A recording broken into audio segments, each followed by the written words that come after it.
How to prepare for life's disasters. Yan po ang ating pag-aaral ngayon. Paano nga ba naghahanda para sa maraming mga dilubyo na pwedeng dumating sa buhay? Salamat Panginoon dahil kayo ay pwede naming lapitan sa mga oras ng kagipitan. At tinuturuan niyo rin kami paano maghanda bago pa man dumating ang ganitong mga pagkakataon. Sa sandaling ito Panginoon, turuan niyo po kami how to prepare for life's disasters. At ganoon din naman, nagpapalinis kami sa inyo, patawarin niyo po kami sa aming mga kasalanan, sa mga sinasadya at di sinasadyang mga pagkakamali.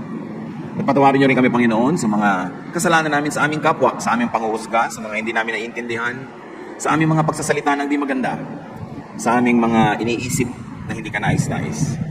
Cleanse us, enable us to behold your glory and to understand your message for us today.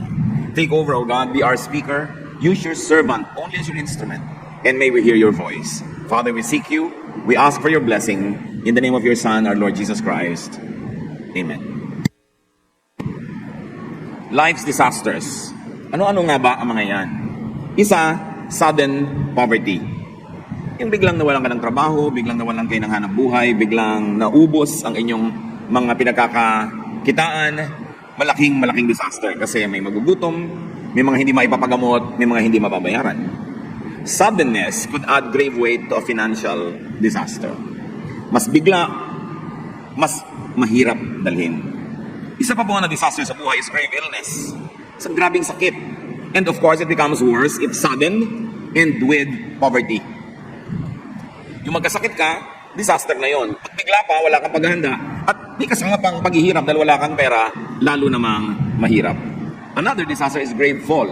Yung may mga pagkakadapa, pagbagsak ang tao from failure, disgrace, and disempowerment.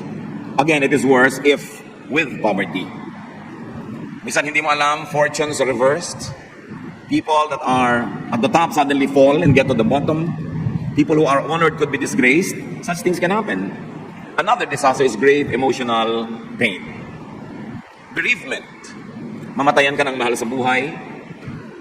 Abandonment. Hindi mo inaasahan, bigla kang iniwan ng iyong mahal sa buhay o ng inaasahan mo.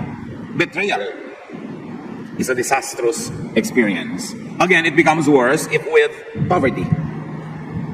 Yung problema nadadoble pag wala kang pera. Iniwan ka ng asawa mo pero may pera ka, malungkot ka, masakit, pero at least meron kang panggastos sa pangangailangan mo. Gusto mo maglibang, meron kang gagastusin. Nagkasakit ka, mahirap yon pero may pampadoktor ka, nakakadagaan-gaan kahit papano. So laging nadodoble ang bigat pagka walang financial resources. Disasters become worse when accompanied by poverty. Kaya ang mahalaga sa buhay, meron kang some form of insurance, savings, investments. Meron kang konting pwedeng sandalan sa biglang oras ng pangangailangan. Isipin niyo yung mga disasters sa buhay ni Job. Lahat ng binanggit natin, nagsabay-sabay sa kanya yon. Bereavement, abandonment, fall, sickness, and poverty. Nagsabay-sabay. Nandun na lahat. Pero he survived because of his great faith in God. Common denominator of disasters, need for others. Lahat pa ng binanggit natin mga disaster sa buhay, may magkakamukha silang isang uri ng kulay at hugis, nangangailangan yung dinapuan ng disaster ng tulong ng kapwa. Need for help. Need for sympathy. Pag tayo naman ay dinadagukan ng kapalaran, dinadapuan ng hirap sa buhay, yan ang kailangan natin. Tulong, maaaring physical, financial, maaari namang emotional or spiritual. Yung alam mo na may kakampi ka. Yung alam mo na mayroong sumusuporta sa'yo, mayroong nagsisimpatya sa'yo, at nakikiisang loob. Disasters weaken people to the point of needing other people. Yan ang nangyayari pag may disaster. Nanghihina tayo. At di man dati, ngayon nangangailangan na tayo ng tulong. How to prepare for life's disasters. Isang mahalagang bagay na maunawa natin, paano tayo maghahanda para sa pagdating ng mga dilubyo sa buhay. We will be learning from Proverbs chapter 3. And now verses 1 to 2. My child, remember my teachings and instructions and obey them completely. They will help you live a long and prosperous life. So immediately here, we are presented with one way to prepare for life. And to obey God's teachings and instructions. Of course, which means know God's teachings and instructions. Paano ka naman susunod kung hindi mo alam? And of course, knowledge means willingness to be changed by it, to change our minds by what we know. Proverbs 3:3-4. Let love and loyalty always show like a necklace and write them in your mind. God and people will like you and consider you a success. Pinapahalagahan dito mga kapatid. So love and be loyal to God and to people. Bakit may connection sa paghahanda sa mga disasters ng buhay yung loyalty to God and to people? Because when you're loyal to God, God is loyal to you also. When you're loyal to people, not all of them might be loyal in return, but hindi ka masisiro nang merong loyalty rin sa'yo. So loyalty to God and loyalty to our fellow men are investments, are savings. Ipanalangin mo na hindi mo kailanganin ng tulong nila all your life, pero kung dumating yung panahon ng disaster that you would survive only on people's help, then meron ding loyal sa'yo kasi loyal ka rin sa kanila at naging loyal ka. God and people's loyalty to you can help you in times of disaster. It is a great insurance. And that is what the family is all about. Kaya nga ang mga sibilisasyon, ang mga saling lahi, patuloy. Kasi may family. Yung mga bata, hindi pa nila kayang alagaan ang sarili nila, inaalagaan sila ng magulang nila, kaya nagsusurvive sila through infancy and childhood to become adults. And when the children become adults, their parents who were formerly strong now become old, and the role is reversed. The children now take care of their parents. And then these children that took care of their parents will have children that they will take care of. And later on, children that will take care of them. From generation to generation to generation, this is the unwritten contract of society, of civilization. Kaya mahalaga loyal.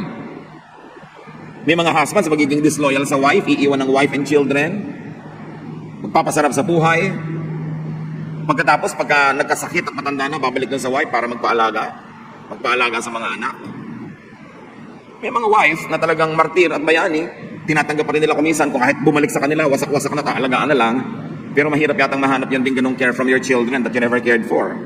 Your children who sympathize with their mother. Or, kung na-reverse ko yung nanay yung umalis, which is rare, therefore the sympathy of the children is with the father. Wala kang tanim, anong aasahan mo nga anihin? Kaya sinasabi dito sa Proverbs rather, be loyal to people. Be loyal to your family, be loyal to your community, be loyal to your nation even. Kasi pagka ang nation mo ay bumagsak, hindi kasama ka rin nababagsak noon. At yung mga loyalty natin at pagtulong sa kapwa, kuminsan konting-konti lang na itulong mo, maiksing panahon ka lang tumulong. Pero nung ikaw ang nangailangan, at yung dati mong tinulungan ay umunlad, lumakas, kuminsan ang daming sukli sa'yo, na higit-higit sa itinulong mo sa kanya nung araw. Dahil maraming tao marunong tumanaw, marunong silang maging grateful. Kaya kahit sandali mo lang silang tinulungan, hindi nila inilimot. At kung ikaw na ang nangailangan, kahit kung totoo sila, nalugi na sila, kung may exchange rate ang tulungan ninyo, pero hindi ka pinagsasawaan kasi naaalala nila kung paano ka tumulong ng panahon ng pangangailangan. It is important to be loyal, especially to your spouse, to your children, to your parents. This is the basic unit of society. Ito ang sikreto kung bakit ang lahat ng henerasyon ng tao nag-survive sa lahat ng mga dilubyo, lahat ng mga giyera, lahat ng mga salot na dumating sa buhay ng tao sa planetang ito. We survive because of this unwritten contract of society. Pagka wala ka man lang ginagawa ng mabuti, wala kang tinutulungan, wala ka man lang dinadalaw pag may sakit, wala kang inaambagan na nangangailangan, mag-isip-isip ka. Paano kung dumating ang panahon na wala ka ring mga makuha, nagkaroon ka ng sudden disaster that is unexpected, a reversal of fortune, sino naman ang tutulong sa'yo? Wala ka namang ipinakitang tulong sa iba. Verses 5 to 6. With all your heart, you must trust the Lord and not your own judgment. Always let Him lead you, and He will clear the road for you to follow. So trust the Lord and not yourself when you do not agree with God. Hindi naman laging hindi tayo magtitiwala sa sarili, pero kung ikaw mismo hindi ka sumasang-ayon doon sa ang linaw-linaw nakasulat sa Bible, pabalik-baliktarin mo man ang linaw, pinapalabo mo lang dahil ayaw mong sundin, yun ang sinasabing, don't trust in yourself, but trust in God. Be teachable, in other words. Allow your judgment to be tested, to be taught, and improved by the Word of God, by reason, by spirituality. And when you do that, you prepare yourself for whatever disaster is unexpected. Sometimes the disaster is even averted or prevented because you are spiritually in the right place. Kaya mahalaga talaga unahin ang Diyos. In everything you do, put God first, and He will guide you and crown your efforts with success. Proverbs 3:7-8. Don't ever think that you are wise enough, but respect the Lord and stay away from evil. This will make you healthy and you will feel strong. May relasyon pala yung health and strength with trusting the Lord, being wise enough to trust the Lord. Because we are never wise enough. Our knowledge is very little. Paul says that our knowledge is imperfect, our prophecy is imperfect. So we can and should continue learning, refining, and changing our thoughts. Because we have to change from glory to glory. How do you prevent disaster or prepare for disaster? Stay away from evil. Especially from evil thought that makes you think evil thoughts against other people. That makes you think that you are right and they are wrong when you have not thoroughly examined your scholarship. So evil thoughts, evil deeds, evil ways, evil companions, and evil stubbornness can actually invite disaster. So pag nag-iingat tayo, lagi tayo nagiging wise mga kapatid. Laging dinadala sa Panginoon at sa kanyang karunungan ang ating mga desisyon, it becomes preventive. We are able to prevent disaster. Kasi marami po mga disaster hindi nga nangyari dahil nagpakatama tayo, kaya hindi natin alam that we were spared from it. That's why every day we must be thankful for the troubles that we never experience. Because otherwise, you could experience them. Kaya nagpapasalamat din tayo sa Panginoon doon sa mga hindi natin nararanas. Dahil salamat, hindi natin nakikita kung paano niya tayo iniligtas. Lagi na lang sa mga nakaambang mga panganib sa ating buhay.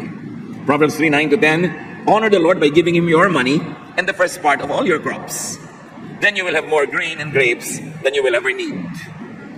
How do you prepare for disaster? How do you prevent disaster? Especially poverty. Give offerings to the Lord. The verses are unapologetic. While God may not need man's offerings, man needs to make offerings. Because he is designed by God to define his position in relationship to God by always making offerings. Yan po yung relasyon ng mga subject to their monarchs, ng mga citizens to their kings. They were always giving taxes, they were always offering services, they were always offering this and that to the monarch. At yun yung pattern na makikita natin doon sa pagbibigay natin lagi sa Diyos. Because we recognize that He is the monarch, He is the king, so we give offerings. God doesn't actually need our offerings. But we have a need to make such offerings to continue to affirm our citizenship, our belongingness to God. And the verses are clear. Man's prosperity is premised by God on man's giving. Ang Diyos mismo ang nagpasya. You will be prosperous if you make your offerings. Mysteriously, this is an ever-present teaching and instruction everywhere in the Bible. And many people will attest to it na pag sinusunod nila, lumuluwag talaga yung buhay nila. Mahirap maunawaan kung minsan kung bakit, at kung hindi na unawaan, sundin na lang. Hindi ka naman malulugi dahil kung ang Diyos ang iyong pinararangalan sa iyong mga offerings, marunong naman talaga siya magsukli. At hindi naman tayo pwede magbigay ng offering ng hindi galing doon sa nauna na ibinigay sa atin ng Diyos. 11-12, my child, don't turn away or become bitter when the Lord corrects you. The Lord corrects everyone He loves, just as parents correct their favorite child. Appreciate God's correction. Yung pagtatama ng Diyos para hindi sala. Yung word na sala, pinagmulan ng kasalanan. Sa Southern Tagalog, sala means mintis. You miss the point. Maybe natukan, di mo tinamaan, sala. You miss the point. So yung kasalanan is not always naman yung napaka-evil mo dahil may kasalanan ka. Nagkasala ka lang, ibig sabihin, you missed the point. You did not reach the standard. You were not able to get to where you are expected to go. So kailangan, willing tayo lagi magpatama. Parang istasyon ng radyo kuminsan lumilihis, itatama mo para ma-fine-tune. Mga calibrations of machines, itinatama mo. Kailangan lagi tayo nagpapatama sa Panginoon. Nilikha tayo ng Panginoon kasabay ng planeta, kasabay ng nature, kasabay ng kanyang mga laws of nature. Dapat tuned in tayo sa kanyang laws. Moral laws, natural laws, para kasama tayo sa agos, kasama tayo sa daloy, hindi tayo kasalungat, hindi tayo pagod na pagod, dahil kasama lang tayo sa umaandar na buhay na idinisenyo ng Panginoon. 13-15, God blesses everyone who has wisdom and common sense. Wisdom is worth more than silver. It makes you much richer than gold. Wisdom is more valuable than precious jewels. Nothing you want compares with her. So you want to avoid disaster? You want to be ready for disaster? Get, develop, and keep wisdom. Seek wise people for companionship.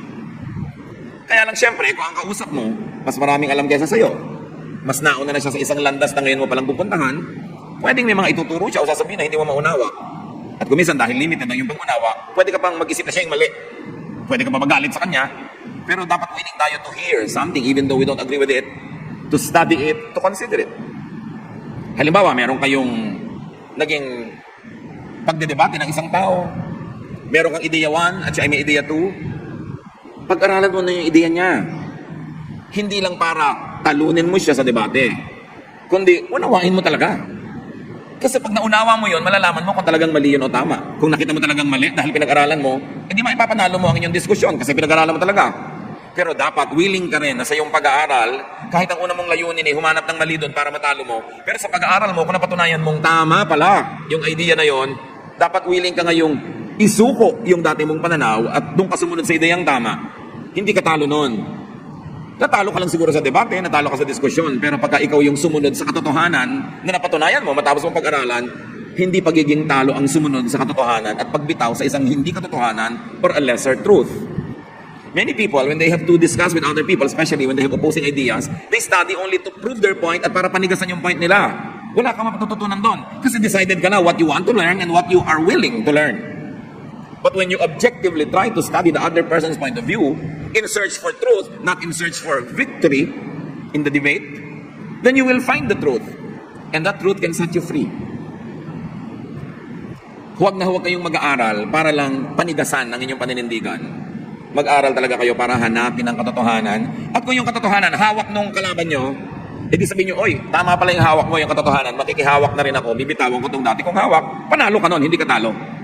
You only look like a fool or a loser for 1 minute, but then you learn, and you are a winner for life. Mahirap yung pinaninigasan mo ang point of view mo. Dapat willing ka na i-test yun, willing ka na ma-challenge yun, because truth will always prevail. Kuminsan, hindi mo lang madaling maintindihan. Kuminsan, masyado ka lang emosyonal. Nauna yung emosyon. Kuminsan, masyado kang defensive dahil akala mo baka may mawala sa'yo pag nagpalit ka ng pananaw. Pero ang tunay na pag-aaral at laging pinapahalaga ng Diyos to seek wisdom is the willingness to surrender an inferior idea to a superior one if it has proven to be superior after an impartial investigation. Kaya dapat hindi emosyonal ang mga tao. Ang mga emosyonal, kikitid ng utak. Iisipin niya tama siya, mali ang lahat. And this is the greatest mistake. So wisdom is the secret to long life. That's what the verses say. Wisdom is the secret to wealth, to honor, even to pleasure, and safety. Wisdom is the secret to meaningful life and to happiness. Kaya sinasabi ng Proverbs, seek it. It's important. At ang masarap nito sa buhay, maraming mga tao na bago ka pa man nag-isip ng isang bagay, matagal na pala niyang pinag-isipan. So makakatipid ka ng oras at pagod para pag-isipan yon kung makikinig ka lang sa kanya. Siyempre, sasalain mo ang pinapakinggan mo. Kuminsan sa initial na pakikinig mo, parang ayaw mo dahil kakaiba. Pero habang nag-iisa ka, salain mo uli, pag-aralan mo uli. Malay mo tama. Ano ba namang nawala sa'yo na pag-aralan mo yan? Kung matapos mong pag-aralan, napatunayan mo pa rin mali, edi wag. Pero i-consider mo muna. Huwag mong isasara yung usapan. Huwag mo lalagyan ng period, lalo't hindi ka naman expert. Lalo't hindi ka naman nagbuhos ng maraming oras sa pananaliksik at pag-aaral. You must be willing to be taught. Even though what is being taught you could go against everything else that you have known all your life. At kahit isang taon na lang ang natira sa iyong buhay, at least yung huling taon na yon, nalagay ka sa isang superior truth. Then you move from glory to glory. Only a fool does not want to change his mind. Of course, you don't change your mind pagka napatunayan naman tama ka, pero patunayan mo muna. Subject your ideas to the test. Proverbs 3:19-20. By his wisdom and knowledge, the Lord created heaven and earth. By his understanding, he let the ocean break loose and clouds release the rain. Paano daw nilikha ng Diyos ang lupa, ang langit at ang lahat-lahat? Sa pamamagitan ng kanyang superior na karunungan. Creation is founded on and maintained by God's wisdom. Kaya hindi po ako komportable pag sinasabi nilang masama ang panahon. Bakit masama? May bagyo. Kailangan natin ng bagyo. The winds drive pollution away.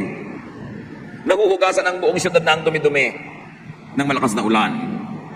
Yung mga kidlat, they charge the atmosphere with electrons that we need so that there's a balance in the atmosphere. Huwag ka lang ang patama sa kidlat. Nagmumukha lang masama kung tinamaan ka syempre, so huwag ka magpakalat-kalat pag kumikidlat. No?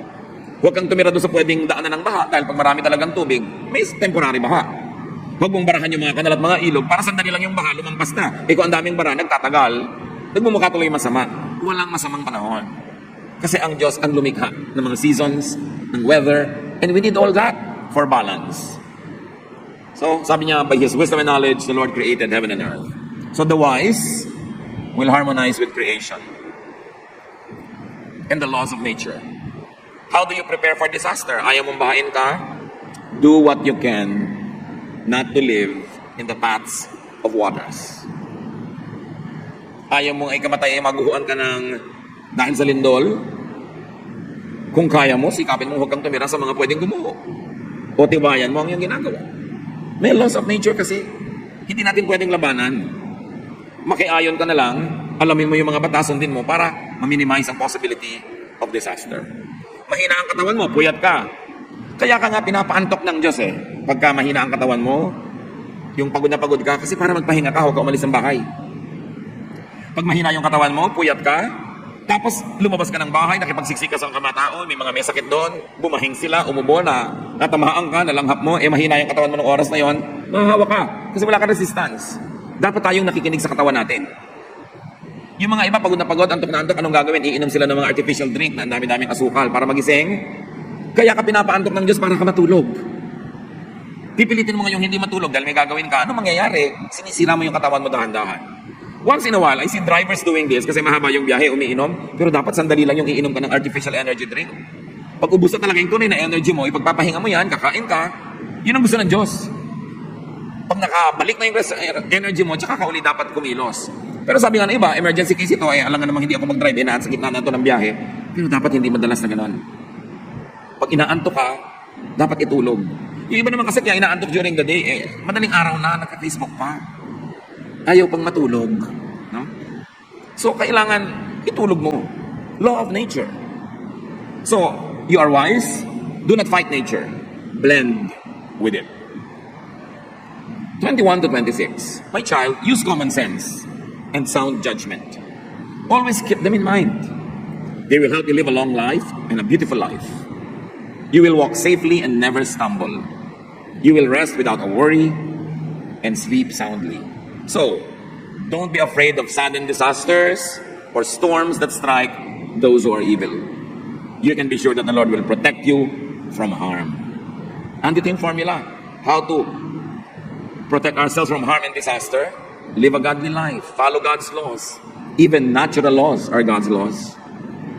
Be loyal to people. Be loyal to God. Even if the disaster is not prevented, when it does happen, there are people who are loyal to you and they will help you. They will help you recover and get on with life.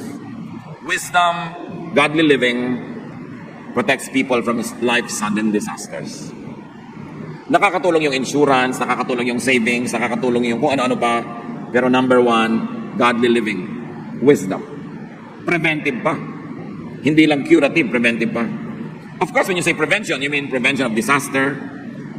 Or when we say protection, when God protects you, it means there's prevention of disaster. Or when the disaster happens, there is empowerment to survive. Dalawa lang naman yan Huwag mangyari yung mahirap o mapalakas ka sa oras ng hirap para mamalampasan mo. 27 to 35. Do all you can for everyone who deserves your help. Don't tell your neighbor to come back tomorrow if you can help today. Don't be mean to neighbors who trust you. Don't argue just to be arguing when you haven't been hurt. Here's another repetition and emphasis on how to prepare for disaster. Be nice. Be good to people. Help people. Help them in a timely manner. Huwag nang paghihintayin pa kung pwede nang tulungan ngayon. Huwag nang patagalin. At kung pwedeng tulungan ng buo, buuin. Preparasyon yan. Huwag ka daw palaaway. Huwag ka lagi nakikipagtalo. Kasi pag nakikipagtalo ka, ang itinatanim mo, negative seeds na pwedeng bumalik sa iyong buhay. Don't be jealous of cruel people or follow their example. The Lord doesn't like anyone who is dishonest, but He lets good people be His friends. So you want to be a friend of God? Be honest. Be good.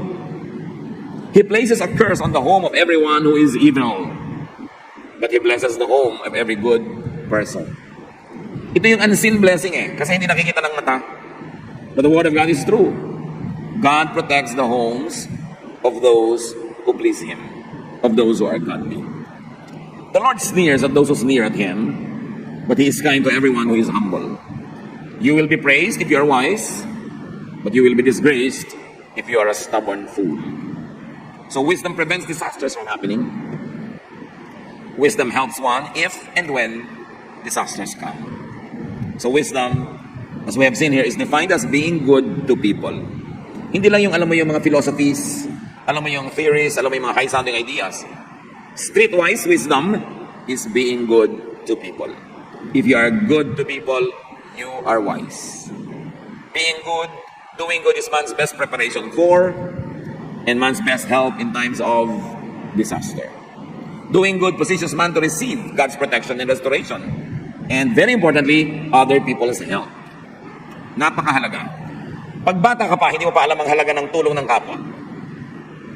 Merong isang senior person, kakain siya sa isang fast food, dala-dala niya yung senior card niya, at nasanay siya na merong pila na special para sa seniors.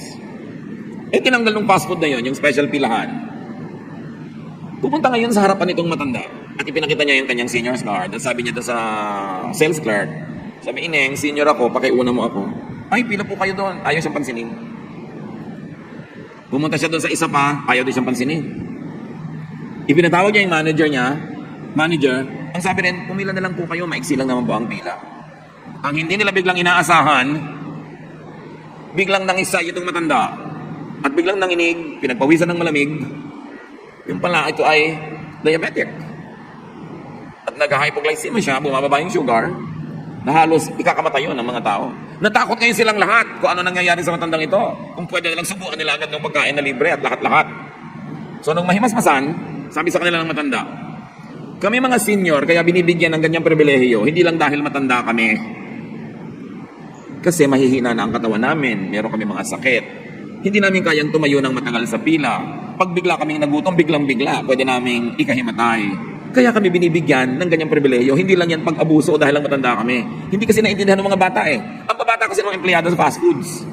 Akala nila, arte-arte naman ang matandang to, iksi naman ang pila, ayaw pang pumilang. Gusto pa, special. Kasi malalakas pa katawan nila, hindi nila alam.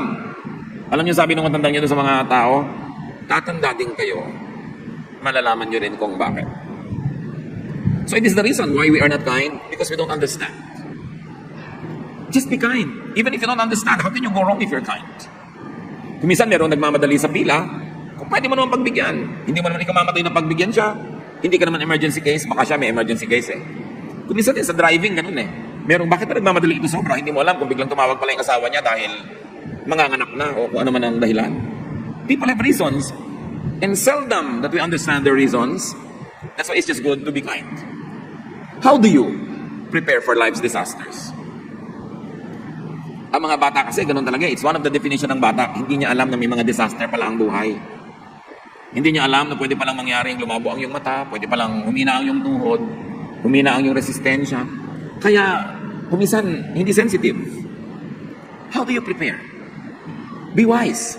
Know what happens in people's lives so that you could prevent the mistakes that happen in theirs. One excellent way to prepare for your forthcoming disaster, which you all pray will not happen, is to help others in their disasters now. Dalawa lang ang pwede niyong pagpilian na kalagayan, mga kapatid. Sa oras na ito, sa present time, either may disaster kayo at kailangan nyo ng tulong. Wala kayong disaster. Pasalamat kayo sa Diyos at tumulong kayo doon sa merong mga disaster. That's how you prepare for the disasters that might come in your life. It is such a great privilege to live one day, 1 week, 1 month na walang disaster na major. Sa ganung mga privileged moments, you reach out and help people who are needy. That's how you strengthen yourself. That's how you fortify yourself for the time of your own weakness. Save, invest, prepare for disasters by doing good. It is important to extend kindness to the needy so that when you become the needy one, kindness will be extended from all directions with you wondering where they ever come from. We are never sure. Every time there's a possibility that fortunes can change, that horror might befall one's life. When it is not happening, be in a giving mode. Be kind. Be helpful. Aming Ama, sa bawat isa ngayon dito na hindi dumaranas ng disaster or crisis, salamat po. At sa bawat isa naman na dumaranas ito, kayo Panginoon ang magbalik sa mga taong ito ng anumang ginawa nilang mabuti nung araw para mga buting ito yung magawa sa kanila ngayon, even by complete strangers. We completely rely on you, O God. Man can prepare, man can do things, but the decision and the final judgment is in your hands. May you find us pleasing. May we give you pleasure, O God, so that we may get and receive the blessings that you give to us, though we may not deserve them. Turuan niyo kami, Panginoon, ay pagdiwang ang mga panahon na hindi kami nahihirapan at gawin namin itong policy na tumulong sa mga nahihirapan. Teach us to prepare for life's disasters. Teach us to prevent them from happening. And when they do happen, teach us to go through them with dignity, with strength. And may the things that we have done before be like seeds that we planted. Allow us to enjoy the fruits of what we have planted. Teach us to be wise so that every time that we are not needy, we will be helping the needy and we will be planting good seeds. Pagbulay-bulayan natin mga kapatid at nawa maging sensitive tayo sa disaster ng iba. Huwag tayong magbingi-bingihan. Huwag tayong magbulag-bulagan. Teach us, Father, to please you with our goodness, with our godliness. Be alone with God for a while. Find comfort in God's Spirit if you are going through a difficult time. And pray for deliverance, pray for people who will help you, that the Lord can assign and the Lord can send your way. Meanwhile, everyone else who are not in a crisis situation, look for someone to help. Be thankful and prepare for what might happen. Dear Lord, in silence, continue to teach us.